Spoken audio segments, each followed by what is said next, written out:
بسم اللہ الرحمن الرحیم۔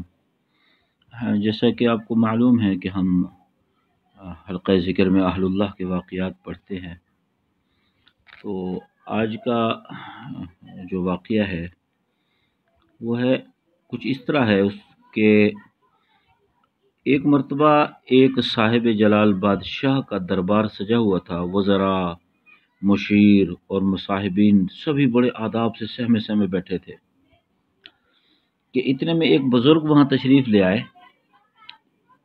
ان کے ہاتھ میں تسبیح تھی جس پر وہ کچھ پڑھ رہے تھے۔ سادہ مگر پر وقار لباس پہنا ہوا تھا۔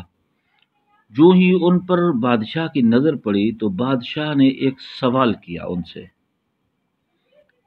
کہ ہمیں بتایا جائے کہ تسبیح کا دانہ اندر گرایا جاتا ہے یا باہر، یعنی جب انسان تسبیح پڑھ رہا ہو تو اس کا دانہ اندر کی طرف گرانا چاہیے یا باہر کی طرف۔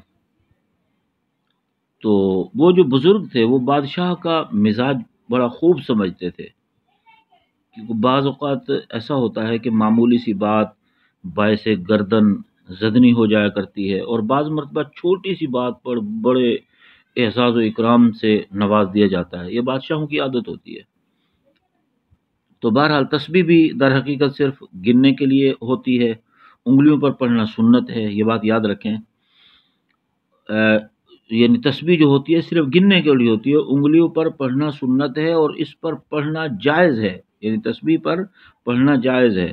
صحابہ کرام رضی اللہ تعالی عنہم اجمعین بھی کھجور کی گٹھلیوں پر پڑھا کرتے تھے، کنکریوں پر پڑھا کرتے تھے، پھر وہی گٹھلیاں اور پھر ایک دھاگے میں پروی جانے لگیں جو گٹھلیاں تھیں، اور رفتہ رفتہ یہ سلسلہ آگے بڑھنے لگا۔ لیکن جو بات بادشاہ نے پوچھی تھی اس کا کوئی شرعی جواب تو متعین نہیں تھا۔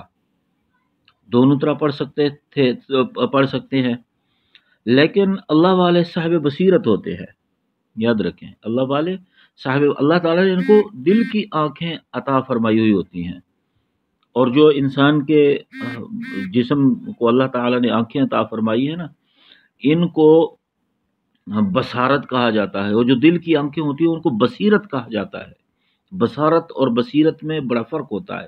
جو صاحب بصیرت ہوتے ہیں وہ صاحب فراست بھی ہوتے ہیں، یہ بات بھی یاد رکھیں۔ تو بہرحال تو ان اللہ والے جو تھے انہوں نے جواب دیا کہ اگر پریشانیوں کو دور کرنے کے لیے کوئی آیت یا وظیفہ پڑھا جائے تو شمار کرتے ہوئے تسبیح کا دانہ باہر کو گرایا جائے گا، اور اگر حصول برکت کے لیے کوئی چیز پڑھی جائے تو دانہ اندر کی جانب گرایا جائے گا۔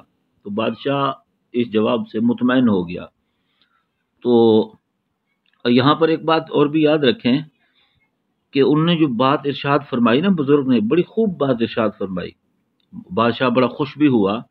تو بعض اوقات ایسا ہوتا ہے کہ انسان کے جو نظریات ہیں ان کو حالات کے تابع کرنا پڑتا ہے، حالات سے مجبور ہو کر اپنے نظریات کو حالات کے تابع کرنا پڑتا ہے، وقتی طور پر اپنے نظریات جو ہے وہ دبانے پڑتے ہیں۔ لیکن یہاں پر ایک بات اچھی طرح ذہن نشین رہے کہ اس میں یہ دیکھنا ضروری ہوگا کہ اپنے نظریات کو حالات کے تابع کرتے ہوئے اللہ اور اس کے رسول صلی اللہ علیہ وسلم کی نافرمانی نہ ہو۔ بس اللہ تعالی ہمیں عمل کی توفیق عطا فرمائے۔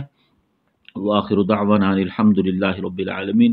اب تھوڑی دیر کے لیے مراقب ہو جائیں۔ جزاکم اللہ۔